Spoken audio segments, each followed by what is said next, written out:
Okay. It's the brother EB, Success After Lockdown. We are straight live with the king of comebacks, Mr. Robert Prasch. Okay, it's nice to meet you. Finally put a face to the text. Yeah, it's I'm super grateful to be here. It's nice to meet you as well. It's I'm grateful to be a part of something like this that's telling people that it's possible, man. No question. We definitely, it's our honor to have you. We searching all over the country for brothers and sisters like yourself, that's formerly incarcerated and home, staying home and winning, giving back to the community in a positive way. So, with no further ado, let's just get right into this in terms of who's Mr. Robert Prasch, where you come from, what kind of upbringing did you come under, family upbringing, and how's life? Well, my name's Robert, and I call myself the King of Comebacks, self-proclaimed, because of all the adversity that I've faced and persevered. Probably similar to a lot of people that you have on the show. I grew up in New Jersey, in southern New Jersey, a lot closer to Philadelphia than New York. And, that was just the culture. We were always in Philly, hanging out, going to the Eagles games. I enjoyed a pretty regular childhood, but as I got older and got into the wrong way of life, trying to figure out why, looking back, like my childhood wasn't bad, nothing crazy happened to me. Why did you choose to go down this road? And all I can really say to answer that is that from very early on in my life, I felt not okay. I didn't feel comfortable in my own skin. I never felt like I fit in any circles. And because of that feeling, and then matched with a lot of negative emotions and conflicting thoughts, constant mental chatter, I just really went down the wrong road. I was doing things to fit in. I was doing things for attention. And it just isn't a beneficial road to travel. So Absolutely. I I started doing these crazy things to fit in. I wanted to be the guy. I started selling drugs, trying to be the cool one. I had no one to look up to as far as male figures. I looked up to the guys with the biggest rims and the biggest gold chains and the most women. And, that's what I had. So I aspired to be that. And little did I know at that time where that story ends. And then after being incarcerated for several years, I got out, and instead of going the right road, immediately I got worse. I went from the biggest drug dealer on my block to the biggest drug user on my block, and even got darker for me until I ended up catching a first-degree armed robbery in 2011, and doing the greater part of 6 years from 2011 till 2017. It wasn't until I was in Bayside State Prison. It's a maximum security facility. And that was not only due to the nature of my crime, but because of the repetitive nature of the crime. I was constantly in and out. And so I was in the max facility. Fortunately for me, in that library, there was a guy at about 25 years in, and he introduced me to some Buddhist literature. And I started reading it, man. And I started meditating. Then I started doing yoga. And then I started praying. And man, the trajectory of my life from that moment on just skyrocketed, and I'm still no question. So can you share with our followers like where you grew up at? What part of the states? What state? Where was this block at that you were? Yeah, well, I spent a lot of time all over South Jersey. We moved around a lot, but I stayed in Bridgeton, New Jersey the most, and stayed there on the south side. But I was in Sicklerville a lot, and I was in North Philadelphia a lot, bouncing back and forth between my dad and my mom and friends. But yeah, that local South Jersey, Philly culture was really dominant in my life. And now as I sort of evolve, I'm here in Southwest Florida, and I've traveled extensively. It's still hard to break that right. South Jersey, Philly culture. And could you talk about the first time you was arrested and you was facing all of this time. Like how did that feel for you going through that process? Well, I think when you're growing up and when you're young, and especially when you're living this kind of lifestyle, I think you sort of feel bulletproof, you know, and that's obviously not the case, but you feel invincible. You see it happening to other people, but you never quite think that it's going to happen to you. And reliving that moment, you know, being so young and making so many mistakes, like now, if I was in the same circumstances, I wouldn't even have gotten arrested because I know my rights. But um, it was scary. As tough as I was, as hard as nails as I put off into the world, I was nervous. You know, I had a lot of cocaine, and they were offering me a lot of time, and you know they do that to try to get you to do this. Now that's something that I will never do. I'll go to my grave. You know, I'm a loyal person, and I believe in taking responsibility for my own actions. Nobody forced me to do that. No one forced me to live that way. But I went through that fear and ended up with a decent short term, you know, 4 years on that first one. But it isn't. There's nothing to help you inside. When I got helped the second or third bid that I did, it was through self effort. It was through going to the library, finding the literature, and doing the work. Before that, the bids were gambling, setting up a store, you know, trying to be on the phone every minute and worrying about the outside. And all that did was make it worse and just becoming more animalistic to survive and thrive in the penitentiary. So it just never helped me until I helped myself. And it was scary and it was nerve wracking. But the scarier thing is getting comfortable there, which is what I did. And I'm lucky I was able to break out of that. A lot of us don't when we become institutionalized like that. Absolutely, absolutely. When you speak about, you know, going through that process and being in that environment, if you could just, you know, elaborate a little bit just on what it took for you to make that change within yourself. Because a lot of times, and I don't care where we at, whether we in Jersey, Florida, or New York State, like we have to go through that what I call self introspection of ourselves to make the change, because there's nothing in place that actually helps you to make the change in the prison system, a lot of prison systems. So what was it for you?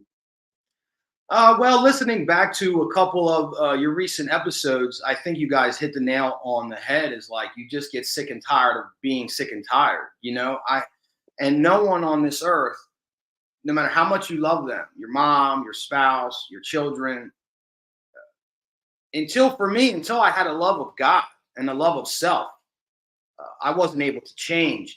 But I did just get sick and tired of being sick and tired. I got sick of going in and out of jail. I got sick of always looking around, wondering if I was going to get arrested when I was on the streets, and seeing if someone that I did dirty or someone who did me dirty, and constantly living in this dramatic, never-ending cycle of nonsense. But the problem was I had no idea how to go about it. You know, I knew that I wasn't living life correctly. I knew that obviously I wasn't doing it the right way. If I couldn't even stay out of jail for more than a couple of months. But because I didn't have anyone to view, but I was so sick and tired of living this, and something had to change. The desire was just so deep within me. I did the opposite of what all my natural inclinations were. Like when I hit the door and that fourth state bid, I go, I'm just going to bid opposite. So I stuck to myself. I worked out. I trained. I started reading.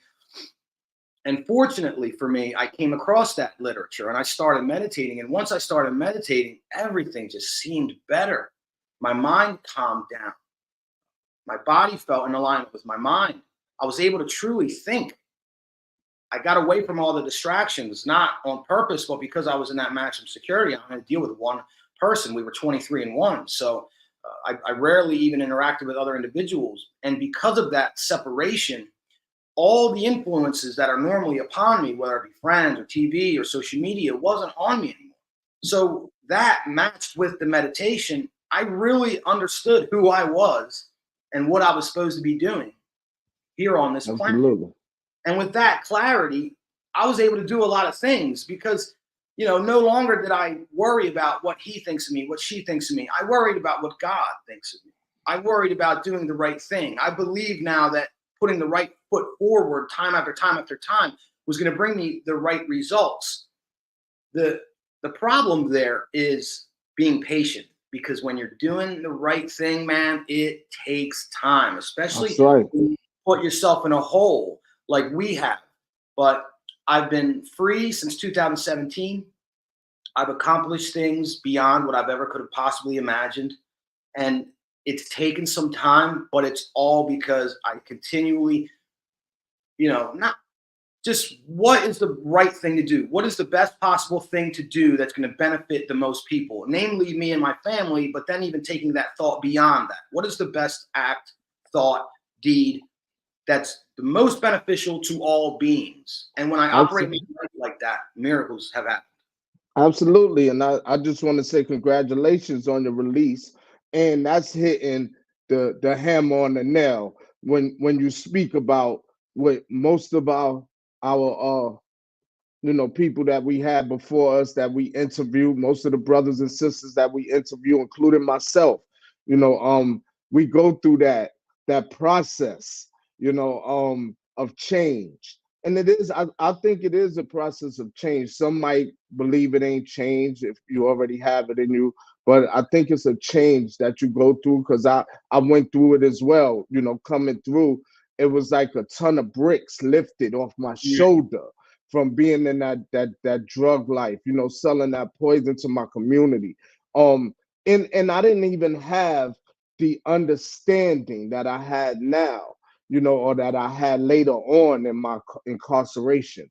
I didn't have that understanding when I first came through. So it took me, you know, less than 3 years, man, to get it, to finally start saying, wow, enough is enough. I'm tired. And to start to apply myself and take that self introspection of myself. When I did that, and it sounds, this aligns with what you were just saying. You know, everybody I hear that comes, you know, before us at Success After Lockdown, always, you know, kind of speak to the same tune. And I think it's right and exact that, you know, when I begin to take that introspection of myself, I begin to understand and apply that patience and that discipline as I was going on in life, because these times allowed us to get an understanding, a better understanding, a clearer understanding of patience and discipline.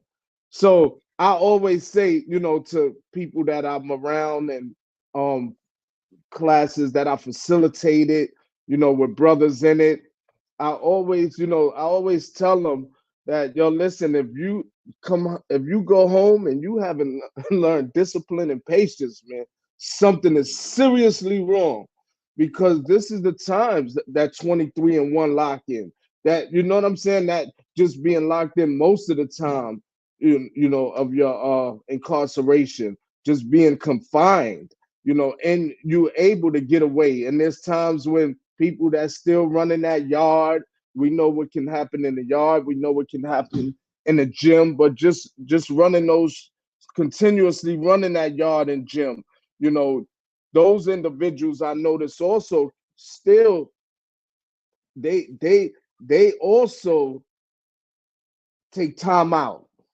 You know what I'm saying? Although you might see them in the yard every week, you know what I mean? And then you won't see them a couple. They also take that time out, because I think that that's the humanity part in us, that we all going through something to try to transition.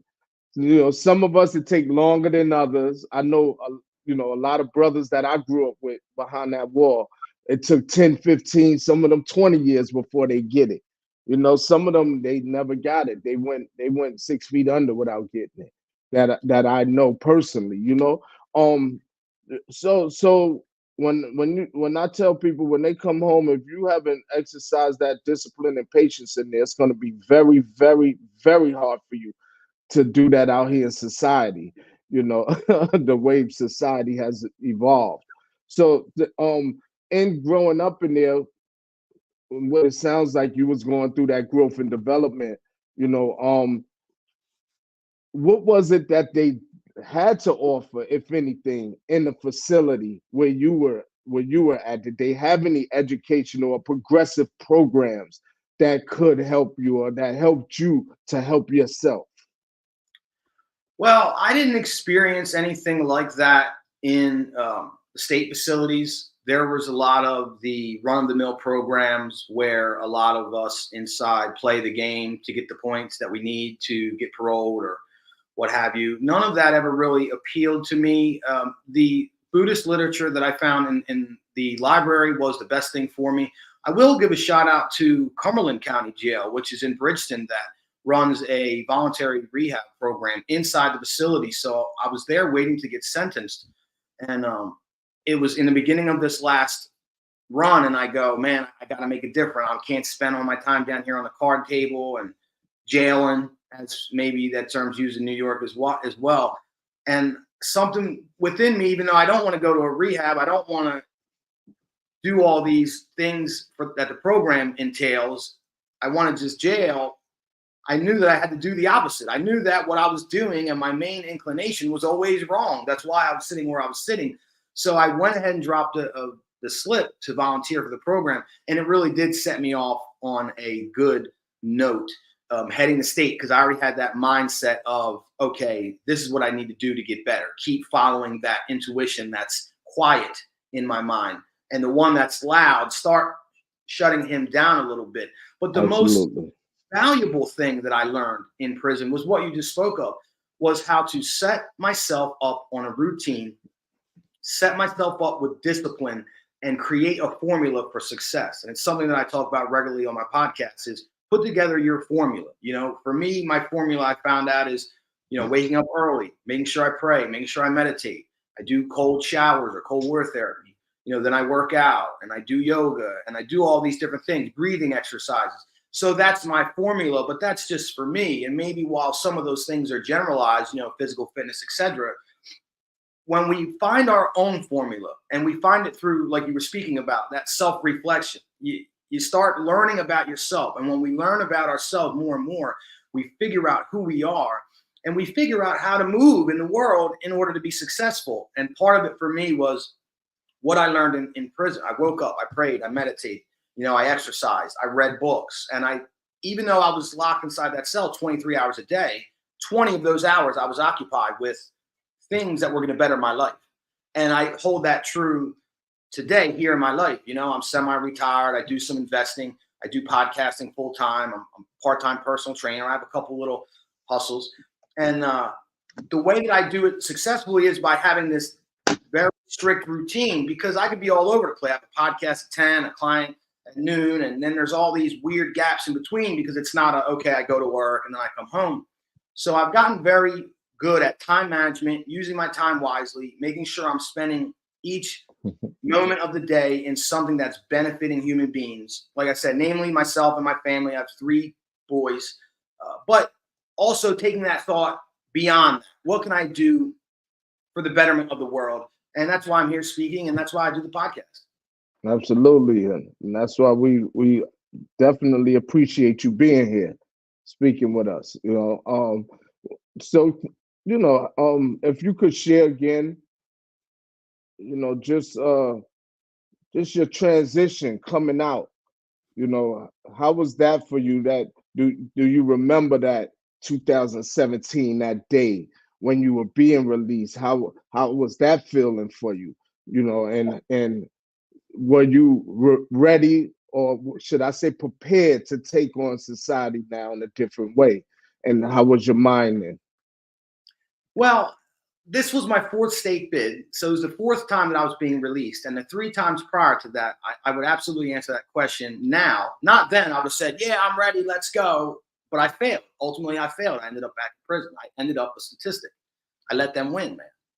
But because of the work that I did during that last term, all the meditating, all the exercising, all the reading, all the shifts in perspective where, okay, I'm not the center of the universe. It is much bigger than me. But the main things that I did was humble myself, man.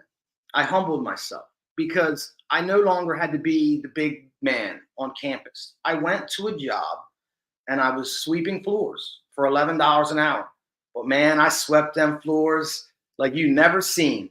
They were the cleanest floors in the in the world, man. And within that building, I took that philosophy and just carried it through everything that I did. So within 3 years of doing that job, I got promoted 3 or 4 times. I got 4 or 5 raises, and now I'm a manager sitting in the window, looking down on all the jobs that I did to get to this point. And I started thinking about, man, if you would have done this before, just applied yourself, humbled yourself. Now I don't have to be humble. I'm the boss. But because of, me just humbling myself before God, having faith that everything was going to turn out all right, as long as I continued to do the right thing and have that patience. I don't want to get rich quick, because when you get rich quick, they can take it from you. They can take a lot of other things as well. I just wanted to steady put in that work. And because of that humility, man, I think that's so key, because a lot of us that go inside, we were the man in our neighborhood. We were the man around the way, maybe, or woman, we were important people in our circles. And to go from being an important person in a circle of illicit and illegal activities to going and being the lowest man on the totem pole in a legal hustle, it's tough, man. But it is key. Having that humility, that patience, and cultivating that discipline. And those are the 3 things I would say were the biggest keys for me in staying out this time. Absolutely. And I think, one also that we didn't really speak upon here yet, that we can't miss, is what I call this distorted value system that we able to shed now, because this is where it starts. It's here. So, and that value system that we had in the streets, and that goes for all of us everywhere, whether you in Detroit or Albany, New York, or Florida, it doesn't matter where you at. It's a distorted value system that we take on in our streets, and we when you go through the process, through the transition that you went through, your last time being in there, that you shed it, those distorted value systems, man, and you created that real value system of doing right, and no longer doing wrong. So I want to applaud you for that too. Definitely. I think that the times are shifting for me. I've been home. I've been home since August 10th, 2020, and I came home after doing 27 years and 6 months incarcerated. Straight, and that time allowed me to become a better me, to become the man that I am today. I can say I went in as a boy and came out a man, of discipline, of patience, of self-respect, of respect for others, respect for society, let alone my community. And doing that, I think that there's a shift going on now. And that shift is, and I'm here to highlight it. And this is why you're here today, and I am. This is why we were able to find each other wherever it was, on social media, LinkedIn, wherever it was destined to be, because the shift is, this recidivism rate is lowering. The recidivism rate is lowering because of you and I, because of brothers and sisters like you and I, who was tired of being tired and no longer want to continue, to 1, 2, 3, 4 times back and forth, to prison. I was also that person, when I was young, in my youth. I went to jail for 6 months, did 4 months, came home, still got into trouble, did a 1 to 3, came home, that wasn't enough, still got in, wound up getting 25 years to life. So I'm here to highlight to those. This is really personal for me in terms of highlighting to those victims because we victimized our community, whether we want to accept it or not. You might not have put your hands on nobody, but selling them drugs, you put hands and feet and everything else on your community by selling poison to our community. That's what I define it as now. That was poison that I was giving, the community. And had I had the mind state that I have now, I would never have done that. However, we learn the hard way and we grow and develop, and mature. So, that's something that I say that I think we're doing a excellent job, and I'm going across this country to highlight the excellent job that we doing as men and women formerly incarcerated, home, staying home, and giving back to the community in society as a whole. This helps society as a whole because when we stop, now we able to teach and teach those that that comes after us and explain to them that, look, this is the road we've been down, and I know you don't want to walk down this road. Because if I had someone that really plugged it in or really drilled it in me back when I was younger, who knows what road I would have taken. You know what I mean? I didn't have a lot of positive influences. I didn't. In my community, coming from Bronx, coming out of being raised in the Bronx, New York. There was some that I seen, but at the time I wasn't mature enough to see. So there was some, but they weren't, not nearly enough that had me take another road, had me take another turn down another road. But I think that we have the opportunity, we have this platform, we have this is the necessary time for us to actually help with that shift with those brothers and sisters that's coming up in life now as youth and as young adults. So that for that, I do want to congratulate you on your part, where you at and where you currently at now and what you're doing. So that was a question. Yeah. It all goes back to that distorted value system that you're talking about and the people that we had to look up to.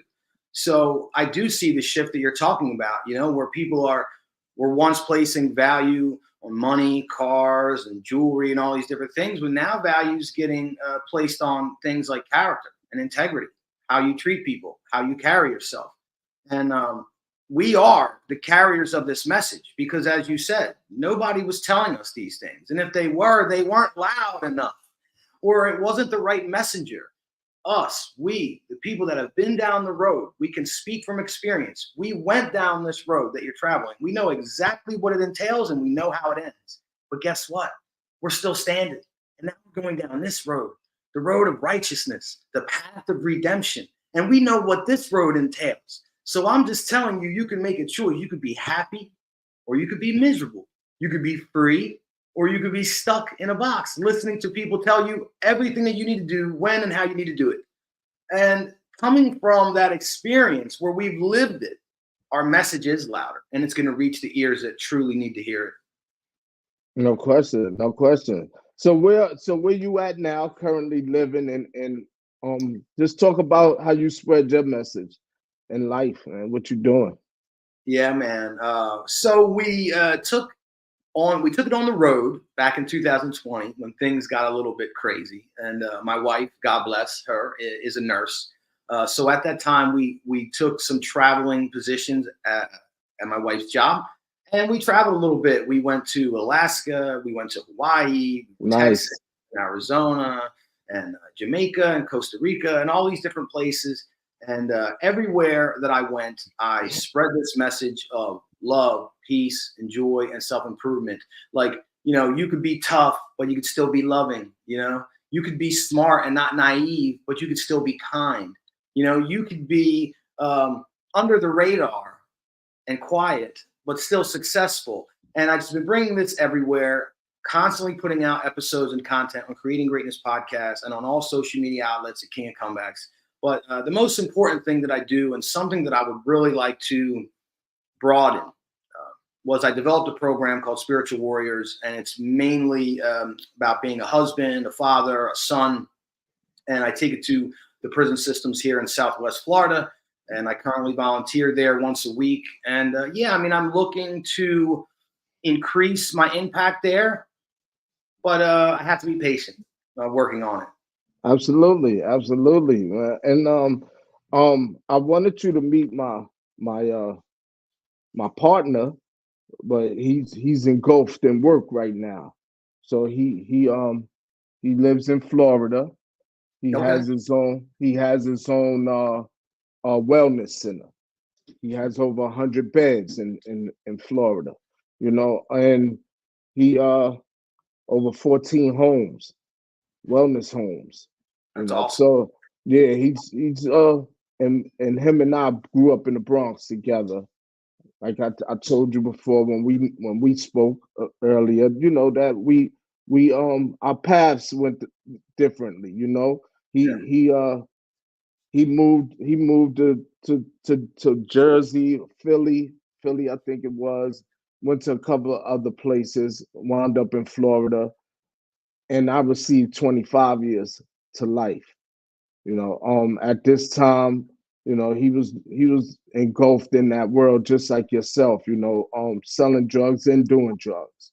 You know, he's been home now for about 7 years now, and you know, drug free for you know the same time or more, and he's running a successful business, and he's that my partner, you know, of success after lockdown. When I came home in 2020, we reconnected, and upon us reconnected, I shared with him my vision, because I had this vision at least 10 years prior to me coming home, that I was going to come home and create this platform for men and women.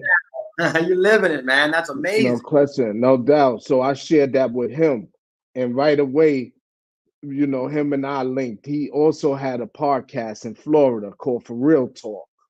You Okay. know, so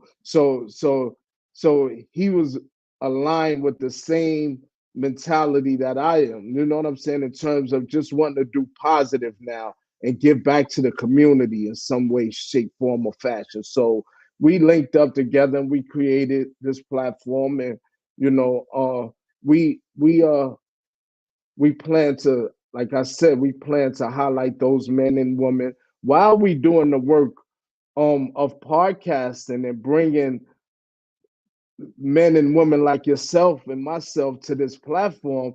We also, you know, do things in the community, like create a youth empowerment basketball tournament we created last year.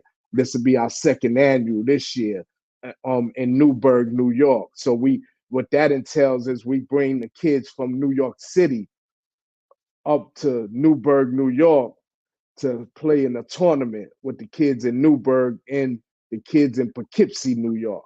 So we trying to establish that link, you know, with youth all over to seeing themselves and knowing that, you know, we not enemies, because in that drug world, when you go out of state and you go sell drugs somewhere else, the first thing you thinking is this person that's the same age as you is your enemy, and they don't like you and you don't like them, and that's just a part of that system, that you know. So we creating that positive system of bringing those youth together, that's in different towns, different states. And so our first state that we went to was Florida, and we dedicated our whole season 3, which comes out next month, early next month, to Florida, because we went out there and we had the podcast out there, and we interviewed some great men and women that's formerly incarcerated out there.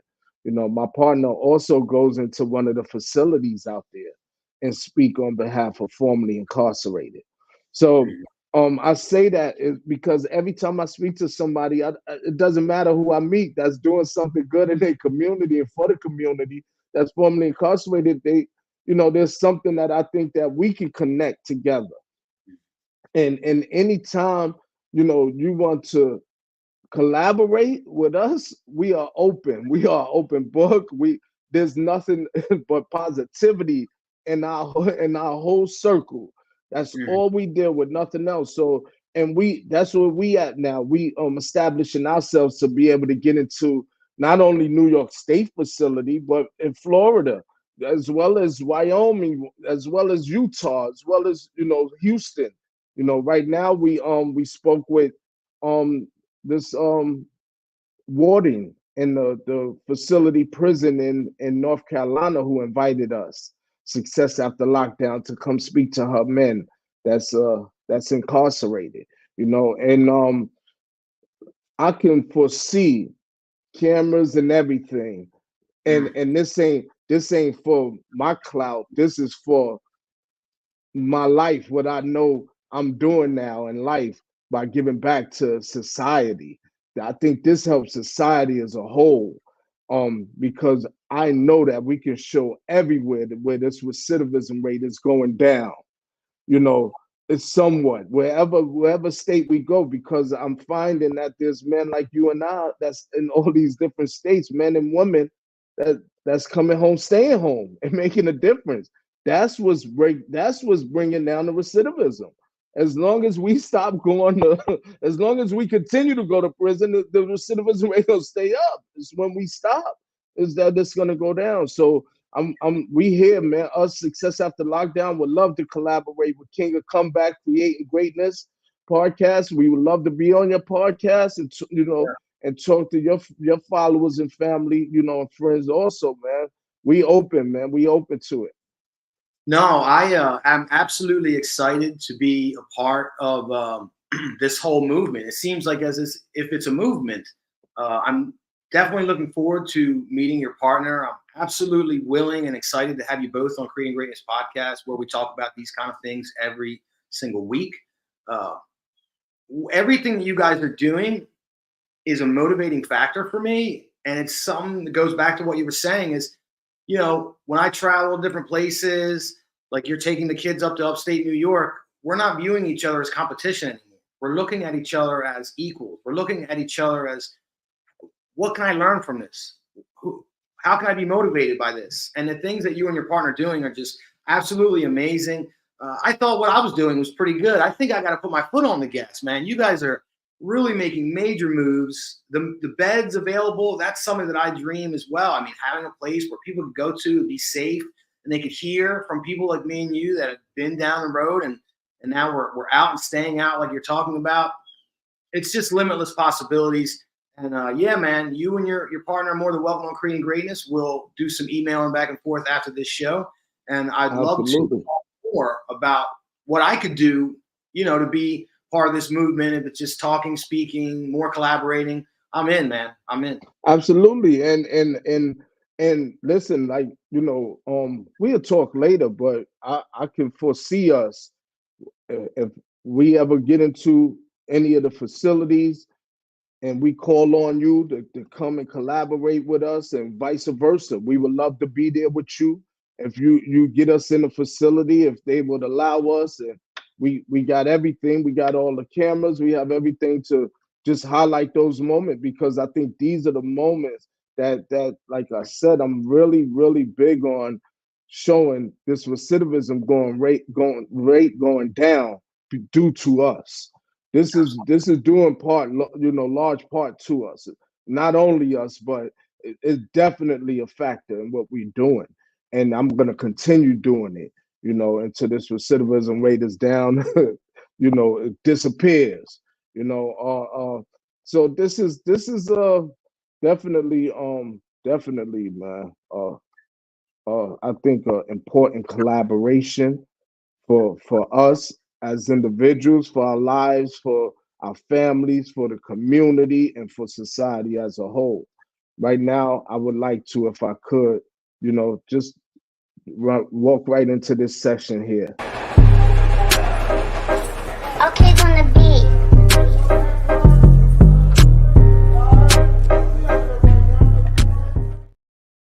So this is our session on StreamYard at Success After Lockdown that we call cell therapy. So cell therapy deals with the mental health aspect of of life, because we could say a formerly incarcerated men and women, but our families are also a product this mental health issue, you know, whether inside or whether they did a bid with us or not. You know, I think mental health, you know, is a real strong and long issue, you know, that we can go on forever. If you could just talk about what mental health means to you in terms of our incarceration, if any, and coming home. Just any thoughts on that? No, I mean, it's absolutely key. I think it's probably one of the biggest factors in people getting incarcerated, and some of them may not know it. You know, I mean, all of us that have been inside, we've witnessed uh, some folks that may have been better off somewhere else because maybe their mental competency just wasn't there. And it's something that I talk about frequently on the podcast. It's like getting to the root cause, the base foundation reason, not the symptoms. What's actually the cause of all our problems? And a lot of times the cause of all our problems is us. And with Absolutely. me, mental health was it. And it wasn't that I wasn't mentally competent, but I had a lot of bad thoughts that made me feel weird, that made me feel strange. I didn't understand them. I had a lot of negative emotions that also made me feel like that, isolated, alone, never fitting in. And that was the root cause because of that and my inability to manage it or even understand it, I just was off the wall. And because I didn't know what the truth was, I would take in all this information, all this garbage information from all of these people around me that didn't have my best interest at heart, you know. And you're growing up in a neighborhood like the ones a lot of us grew up in, not many people have your best interests at heart. So getting in that last bid and starting to meditate, I can't speak enough about meditation. I don't mean to sound like a broken record, but I really was off the rails. I really was out of control. I didn't know how to control my thoughts. I didn't know how to control my actions. I didn't know how to control my behaviors or anything until I started meditating. Once I started a meditation practice, all the negativity in my mind, all the conflicting thoughts that I had, they just started to melt away. And what they revealed was me and who I truly was. And with that clarity, I was able to actually start to maneuver myself through life with confidence because I no longer was worrying about what people thought of me. I understood who I was, what I was supposed to be doing, and I was able to do it confidently.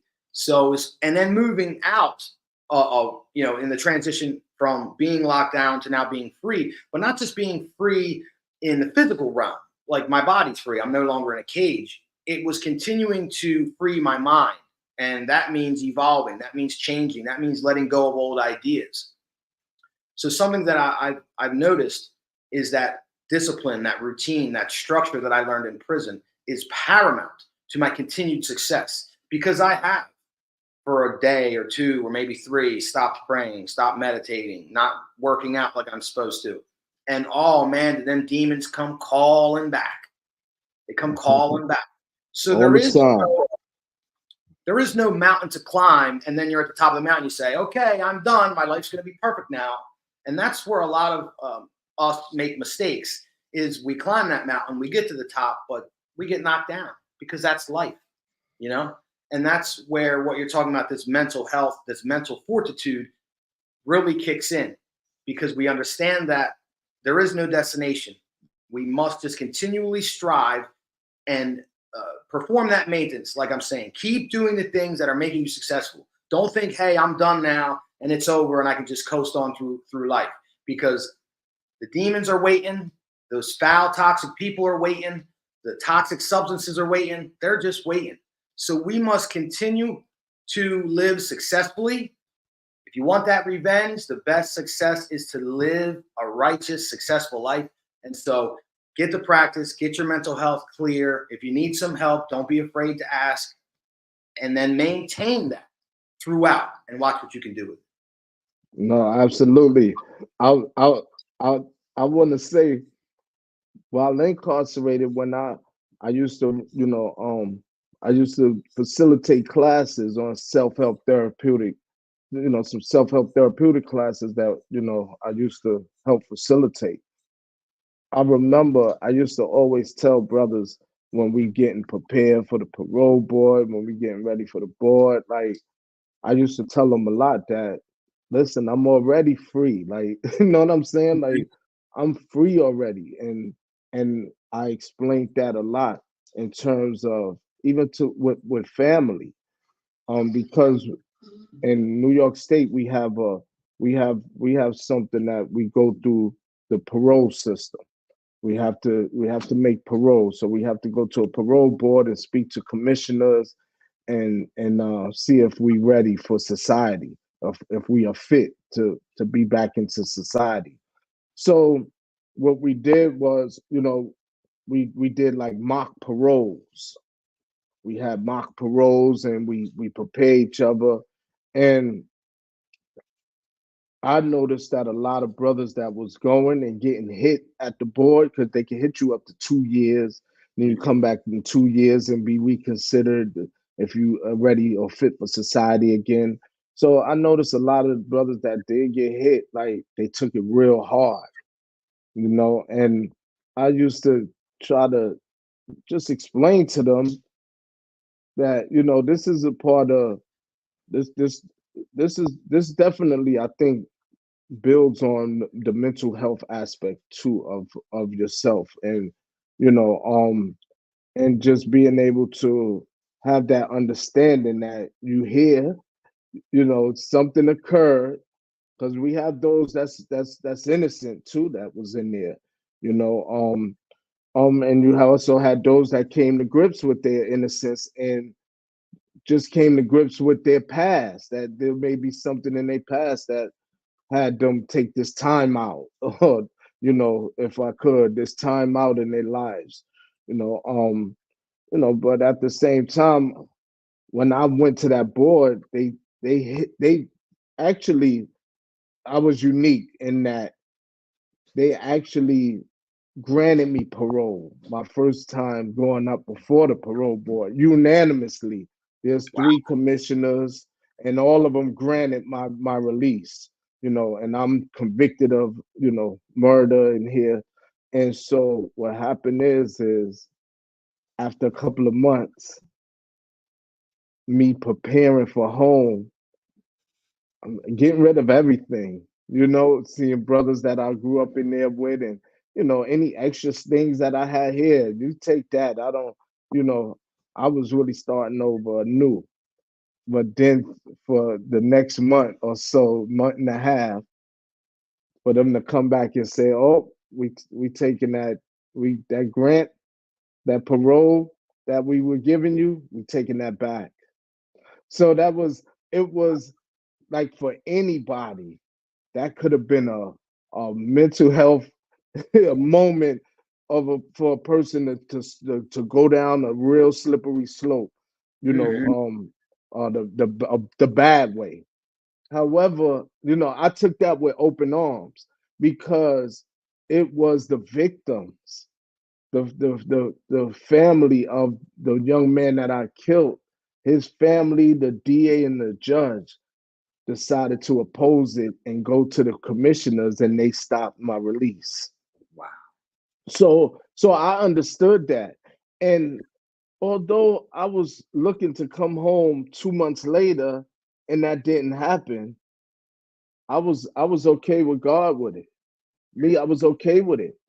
And I went through the appeal process like we supposed to, because I did feel that I was fit for society after 25 years. But Right. it took 2 years and 6 more months for me to finally be successful in my appeal and go back to the board, and they let me go. It was all good. But my point in mentioning that is because I was trying to tell, the men in there, they were like, "How could you, like, you take this so calmly? Like, you like, you know what I mean? They just took your day back, like, and have you fighting, and then I went to a board, they took my day back and gave me 9 months." And then I went back to a board while I still had my peeling after 9 months. And then they gave me 2 more years after I went back. So I'm like, okay. But I knew I was secure within myself, to know that I'm coming home. There's Right. nothing you can do to stop me because I'm already free. I'm doing everything that I'm supposed to do. You know what I mean? In life, period. There's no more negative. When I walked out with my 2 feet from that side, that negative side to that positive side, there's no going back to that side for me. I'm all in positive like I was on the negative side. So I was content with it and I'm home now, but I tell brothers that, I know how easy that could have worked on the mental part of a person, and they, and just them, and whatever success that you have coming up or that you proceed in the future, how that could have pushed you back some years, you know what I mean? If you're not strong. I mean, a lot of folks would have went down a rabbit hole after that and maybe never seen the light of day. Because like you said, it's a slippery slope if you're not mentally stable, if you're not, have that confidence like you had. I just can't give you enough kudos for that one, man. I mean, just to be so calm and secure in yourself and to be a light to even those guys inside, when they see you taking it, not laying down because you were still fighting, you still were appealing, but I feel like you understood getting crazy and getting angry and acting out based on that anger is just going to make it a lot worse and make the likelihood of me going home even farther away. So wonderful job to you. And yeah, that's a testament to having that strong mental health and self-confidence, man. Absolutely. No question. Could you take this time now to just speak about your podcast, how you created it, what you doing, you know what I mean? Who's it reaching? Talk about, all of that right now. Yeah, man. Well, hey, part of it is everything that we've been talking about, having the patience, having the discipline, having a vision. So, and it's also getting down to that root cause of what our problems truly are. Because before incarceration, I had a lot of other problems. And I see a lot of people in the area where I used to live that may not have ever gotten incarcerated or may not have even ever done drugs or sold drugs, but I see them suffering. I worked in a warehouse. A lot of people there made minimum wage. And I just a lot of times would see people suffering, people with no lunch, no food no money for lunch, people that, we'd be working and they constantly complaining about how terrible their life was. And here I was a day or two or a couple of weeks fresh out of the box. And I was happy and I was joyous and I was at peace with myself. And that was the main thing. I was at peace, man. And coming from a place where I was constantly plagued by demons that incited riots within my mind and body and caused me to act out in every sort of possible negative way. And now having them firmly under control, having that self-confidence, that mental health stability, like we just spoke about, I thought, man, it was pretty easy. It was pretty easy for me to do that. It was simple shifts in perspective. It was simple tweaks and modifications in my behavior. And now here I am, man, I'm winning. And I don't mean winning financially. I mean winning like I'm happy. I'm at peace. I'm content with my life, even here sweeping floors.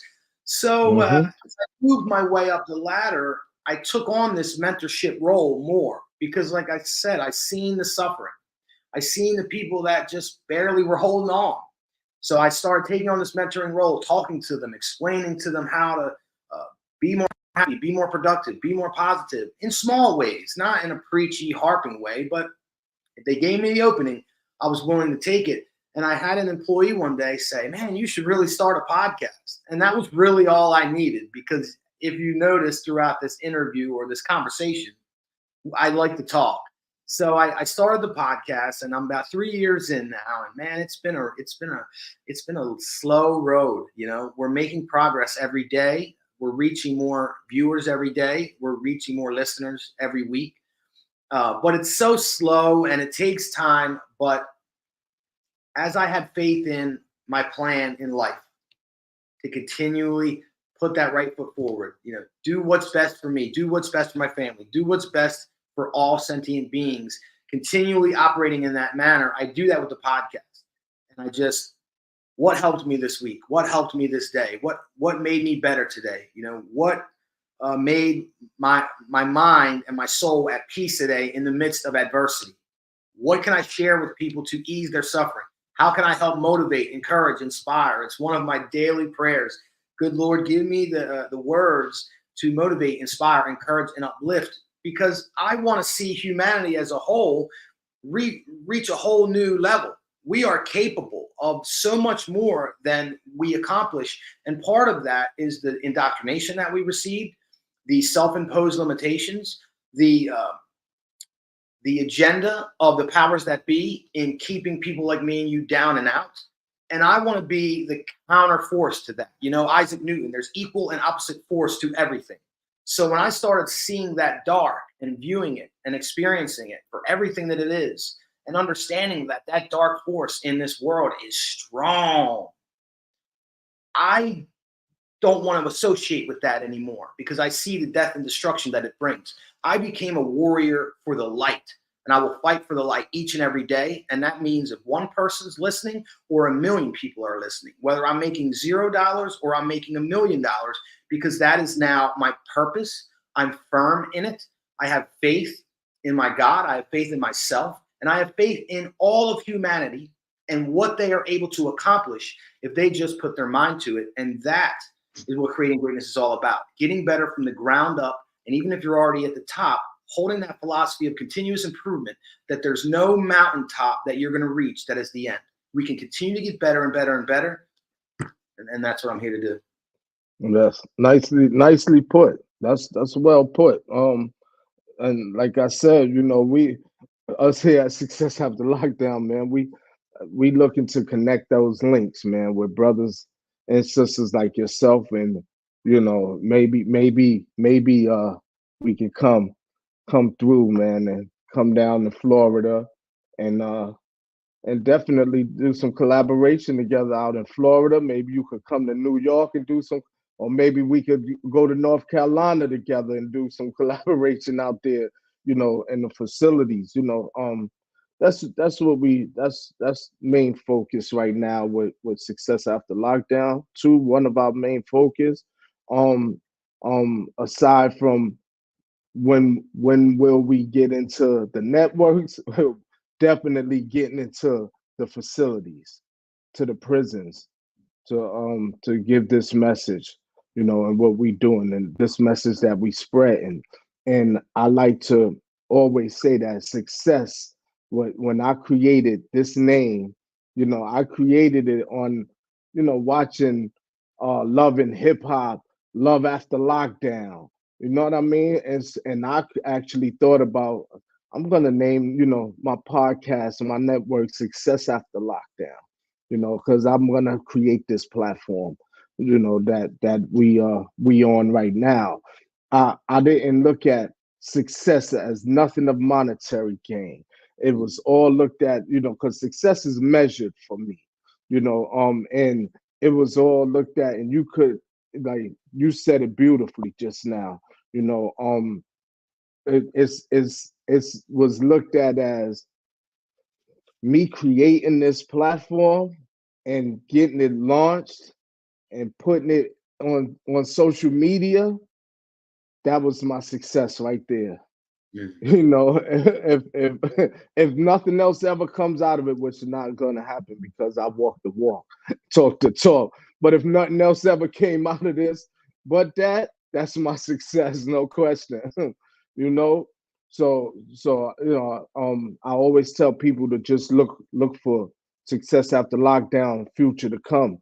Look for us to come. We coming. I know that these are the times. I knew that these were the times in 2014, before I received my master's degree, incarcerated, from big up to New York Theological Seminary.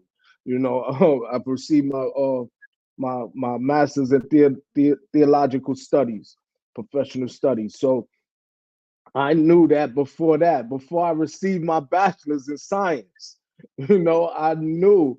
I said, yo, listen, these times I used to tell brothers inside, you know, in every class, I say, these are the times right now, man.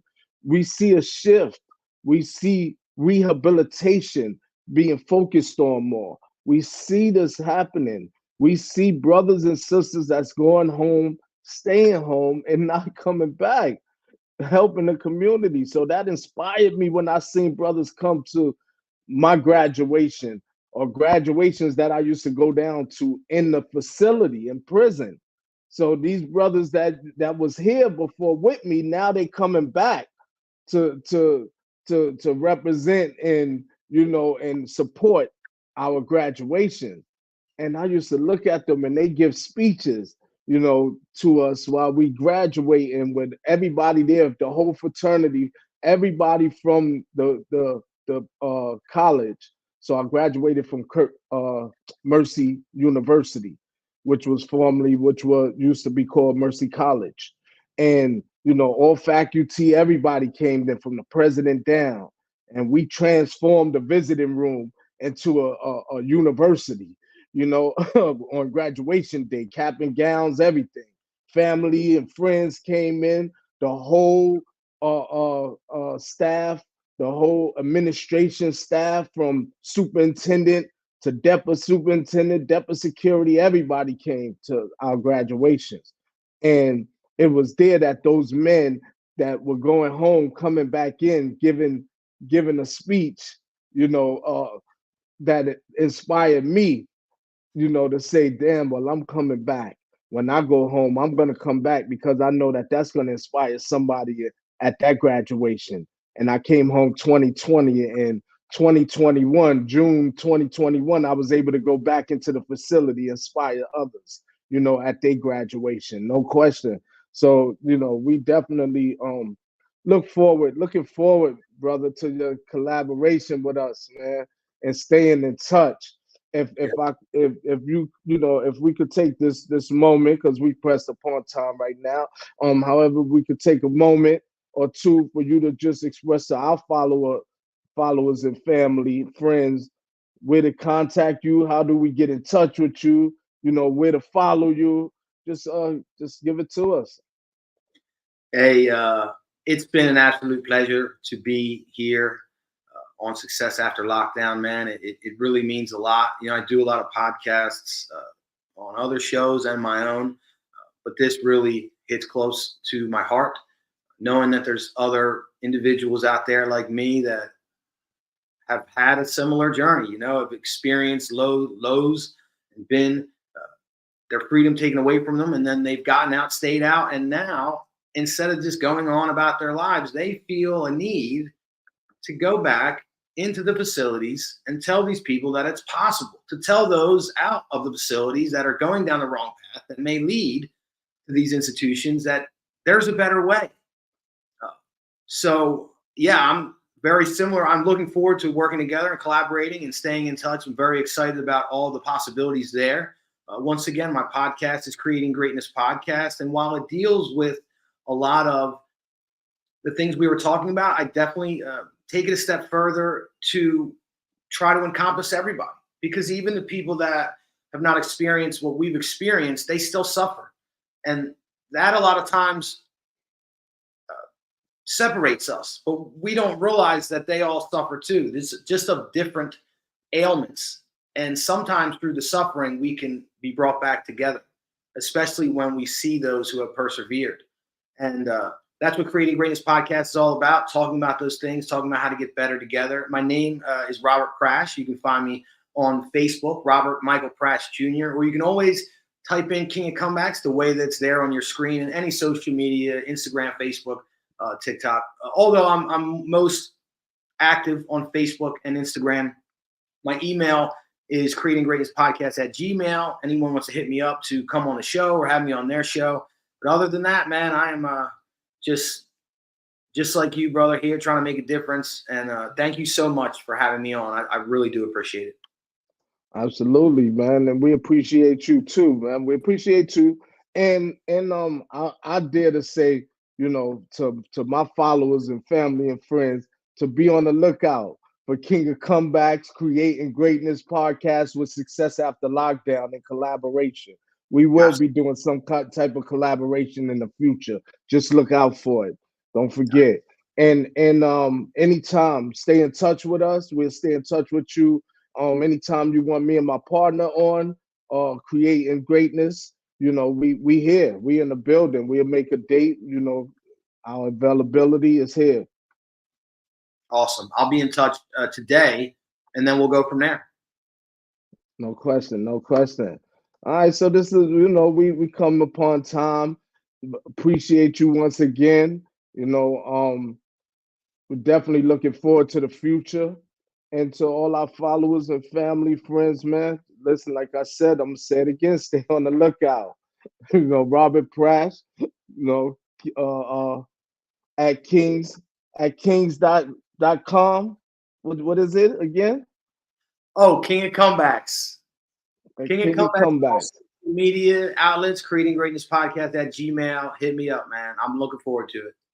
No question. And with that, I say peace and blessings, man. And it was an honor meeting you, brother. And definitely an honor doing some collaboration with you in the future.